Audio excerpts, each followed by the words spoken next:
ನಮಸ್ಕಾರ. ಆತ್ಮೀಯ ಪೋಷಕ ಸಮುದಾಯವೇ ಹಾಗೂ ವಿದ್ಯಾರ್ಥಿ ವೃಂದವೇ, ಸರ್ಕಾರಿ ಪ್ರಥಮ ದರ್ಜೆ ಮಹಿಳಾ ಕಾಲೇಜು ಸಿಂಧನೂರಿನಲ್ಲಿ 2026-27ನೇ ಶೈಕ್ಷಣಿಕ ಸಾಲಿನ ಪ್ರವೇಶಾತಿ ಪ್ರಾರಂಭ ಆಗಿವೆ. ನಮ್ಮ ಸಂಸ್ಥೆಯಲ್ಲಿ BA, BCom, BSc ಕೋರ್ಸ್ಗಳಿದ್ದು, BAದಲ್ಲಿ ಅವಶ್ಯಕ ಕನ್ನಡ, ಇಂಗ್ಲಿಷ್, ಹಿಂದಿ, ಉರ್ದು, ತೆಲುಗು ಭಾಷೆಗಳಲ್ಲಿ ಅವಶ್ಯಕ ಪತ್ರಿಕೆಯಾಗಿ ತೆಗೆದುಕೊಳ್ಳಲು ಅವಕಾಶ ಇದೆ.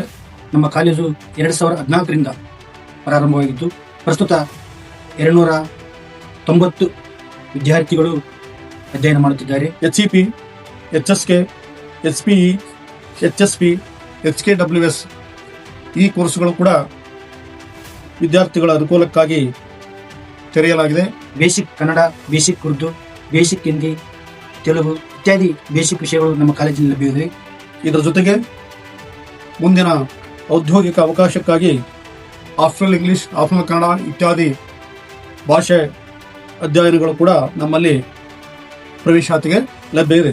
ನಮ್ಮದೇ ಮಹಿಳಾ ಕಾಲೇಜಿನಲ್ಲಿ ಪ್ರತ್ಯೇಕ ಎಕ್ಸಾಮ್ ಸೆಂಟರ್ ನಮ್ಮದೇ ಇರ್ತದೆ ಮತ್ತು ವಿಶೇಷವಾಗಿ ಹೆಣ್ಣು ಮಕ್ಕಳ ಸುರಕ್ಷತೆ ದೃಷ್ಟಿಯಿಂದ ಬಹಳ ಅಚ್ಚುಕಟ್ಟಾಗಿ ಇಲ್ಲಿ ತರಗತಿಗಳು ಮತ್ತು ಸುರಕ್ಷತೆ ಮತ್ತು ವಿಶೇಷವಾಗಿ ನಮ್ಮಲ್ಲಿ ಕೆಲವು ಘಟಕಗಳು NSS ಇರ್ಬೋದು, ಸ್ಕೌಟ್ ಅಂಡ್ ಗೈಡ್ಸ್ ಇರ್ಬೋದು, ಸಾಂಸ್ಕೃತಿಕ ಸಂಘ ಇರ್ಬೋದು, ಕ್ರೀಡೆ ಇರ್ಬೋದು, ಒಂದು ದಿನದ ಪ್ರವಾಸ ಅಂತಕ್ಕಂಥದ್ದು ಇರ್ಬೋದು, ಎಲ್ಲಾ ತರದ ಅನುಕೂಲತೆಗಳು, ಅವಕಾಶಗಳು ಕೂಡ ವಿದ್ಯಾರ್ಥಿನಿಯರ ಒಂದು ಸ್ವಾವಲಂಬಿ ಉನ್ನತ ಶಿಕ್ಷಣಕ್ಕೆ ಬೇಕಾಗುವಂತ ನಿಟ್ಟಿನೊಳಗಡೆ ಎಲ್ಲಾ ತರದ ಅವಕಾಶಗಳು ಕೂಡ ಇಲ್ಲಿ ಲಭ್ಯ ಇದ್ದಾವೆ.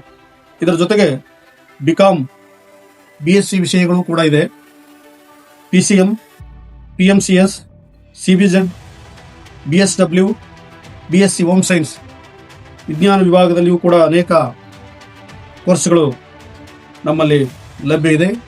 ವಿಶೇಷವಾಗಿ ನಮ್ಮಲ್ಲಿ OBC ಇರಲಿ, SC ಇರಲಿ, ST ಇರಲಿ, ಯಾವುದೇ ತರಹದ ಪ್ರತಿಭಾವಂತ ಹೆಣ್ಮಕ್ಳು ಇಲ್ಲಿ ಅಡ್ಮಿಷನ್ ಆದರೆ ಹಾಸ್ಟೆಲ್ ಕೂಡ ತುಂಬಾ ಹತ್ತಿರದಲ್ಲಿದೆ. ನಮ್ಮ ಕಾಲೇಜಿಗೂ ಮತ್ತು ಹಾಸ್ಟೆಲ್ಗೂ ಒಂದು 100 ಮೀಟರ್ನಲ್ಲಿ ಲಭ್ಯ ಇದೆ. ಹಾಗಾಗಿ ಹೆಣ್ಣು ಮಕ್ಕಳಿಗೆ ವಿಶೇಷವಾಗಿ ಅವರ ಶಿಕ್ಷಣದ ಭದ್ರತೆ ದೃಷ್ಟಿಯಿಂದ ಒಂದು ಮಹಿಳಾ ಕಾಲೇಜ್ ಆಗಿರೋದ್ರಿಂದ ಇದರ ಸದುಪಯೋಗವನ್ನ ಸಿಂಧನೂರಿನ ಪಾಲಕರು, ವಿದ್ಯಾರ್ಥಿನಿಯರಿಂದ ಗಮನಿಸಿ ನಮ್ಮಲ್ಲಿ ಪ್ರವೇಶಾತಿಯನ್ನು ಪಡೆದುಕೊಳ್ಬೇಕು ಅಂತ. ಇದರ ಜೊತೆಗೆ ವಿಶೇಷವಾಗಿ ಬಸ್ಸಿನ ವ್ಯವಸ್ಥೆಯೂ ಕೂಡ ಇರೋದ್ರಿಂದ ವಿದ್ಯಾರ್ಥಿಗಳ ಕಲಿಕೆಗೆ ಪೂರಕವಾಗಿರತಕ್ಕಂಥ ವಾತಾವರಣ ನಮ್ಮ ಕಾಲೇಜಿನಲ್ಲಿದೆ. ಇದರ ಸದುಪಯೋಗವನ್ನು ತಾಲೂಕು ಹಾಗೂ ಸುತ್ತಮುತ್ತಲಿನ ತಾಲೂಕಿನ ವಿದ್ಯಾರ್ಥಿನಿಯರು ಪಡ್ಕೊಳ್ಬೇಕು ಅಂತೇಳಿ ಈ ಮೂಲಕ ನಾನು ವಿನಂತಿ ಮಾಡಿಕೊಳ್ತಾ ಇದ್ದೇನೆ. ನಮಸ್ಕಾರ.